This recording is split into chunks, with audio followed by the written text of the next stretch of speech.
محترمو تاسو د قائد جمعیت حضرت مولانا فضل الرحمن صاحب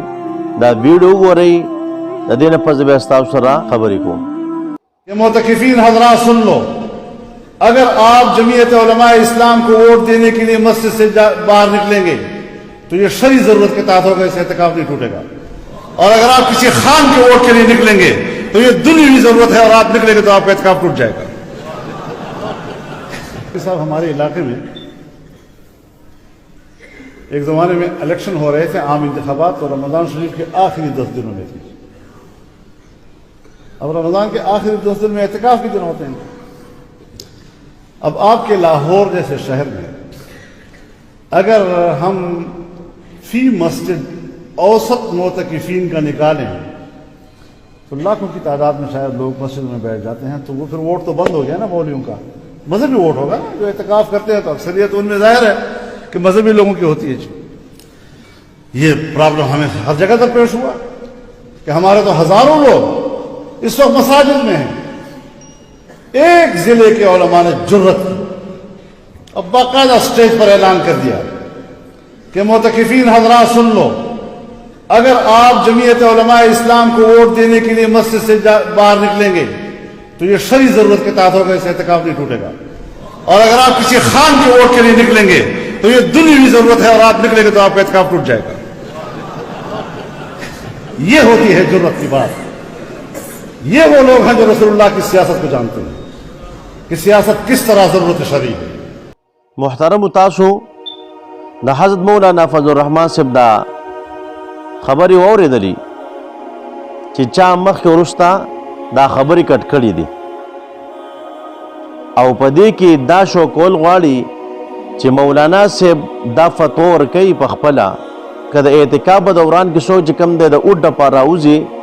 او علماو له موږ له اوټ راکړي د شرعي ضرورت د وجې نه دا جایز دي، او که څوک د نورو خلکو له دغې مخالفین له اوټ ورکړي په دې سره اعتکاف ماتېږي. خلکو دا ویډیو ټیک ټاک له ورکړې ده او خلک چې کوم دی په دې پسې یو طرف ته خندا کوي چې د دې دا فتوا غلطه ده. نو محترمو تاسو دا ویډیو وکتله چې د مولانا صاحب دا کلیپ خلکو نیم راغستی دی. مولانا صاحب دا په خپله نه یعنې خپل فتوا نه ورکوي. مولانا صاحب یو خبره کوي چې په یو وخت کې اوټونه وو او هغه بیا په رمضان کې وو، بیا د اعتکاف په ورځ کې وو. نو اکثر زموږ د پارټۍ خلک دغه دینداره خلک دی، دغه علما او طلبا خلک دی، دا چې کوم دی موږ له اوټ راکوي. نو دا خو به دغه وخت کې چې کوم دی په اعتکاف کې دا خلک ناسي، نو که اوس بهر ته نه راوځي د اوټ دپاره نو هلته چې کوم دی بیا موږ ته نقصان جوړېږي، او که راوځي نو د اعتکاف حکم څه دی. نو د هغې علاقې علماو چې کوم دی د شرعي ضرورت د وجې نه دا فتوا ورکړه چې څوک دغې علماو له اوټ ورکړي نو د شرعي ضرورت د وجې نه چې دا یو ضرورت دی، یو مجبوري ده، نو دا اوټ ورکول جایز دی، په دې سره اعتکاف نه ماتېږي. او که څوک یې دغې نورو خلکو له ورکړي نو دغه چون کې شرعي ضرورت نه دی، نو په دغه لحاظ سره چې کوم دی د هغوی اعتکاف ماتېږي. ځکه ستا علما د مدرسې دفاع کوي، دا د جومات دفاع کوي، دا د ګیرې او د پټکي دفاع کوي،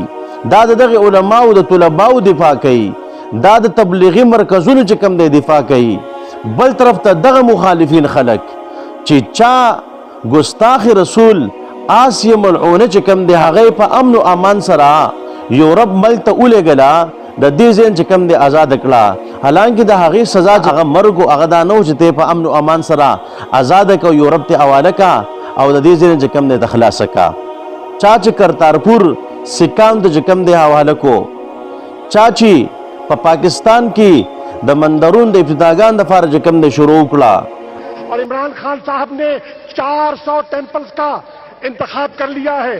400 ایسے مندر ہیں جن مندروں کو آئیڈینٹیفائی کیا ہے اور ان کو رینوویٹ کیا جائے گا. او چا چې په پاکستان کې جماعتونه ځای په ځای وران کړه او ځای په ځای د ورانولو لپاره چې کوم دی کوششونه وکړه، چا چې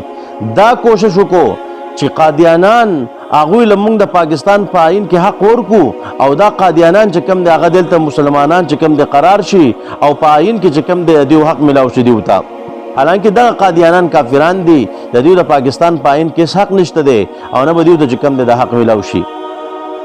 نو چې څوک دا کارونه کوي قادیانان ته لارې ورکوي څوک سکان ته لارې ورکوي څوک ګستاخ رسول ازادوي څوک مندرونه چې کوم دی د هغې ابتداګانې کوي څوک جماعتونه غورځوي نو دغه خلکو له اوټ ورکول لا کومه شرعي حاجت دی دا کومه شرعي چې کوم دی ضرورت دی حالانکه دا فتوا د مولانا څخه خپله نه وه هغه وایي د دغې علاقې هغه علماو چې کوم دی دا فتوا ورکړه خو دغه خلک چې کوم دی همیشه لپاره دیو دا نیم کلیپ رالي او خلکو ته غلطه خبره چې کوم دی شو کوي لکه څنګه تاسو کتلی شئ په دې طرف باندې چې چا د مولانا صاحب دا کلیپ چې کوم دی نیم راغستی و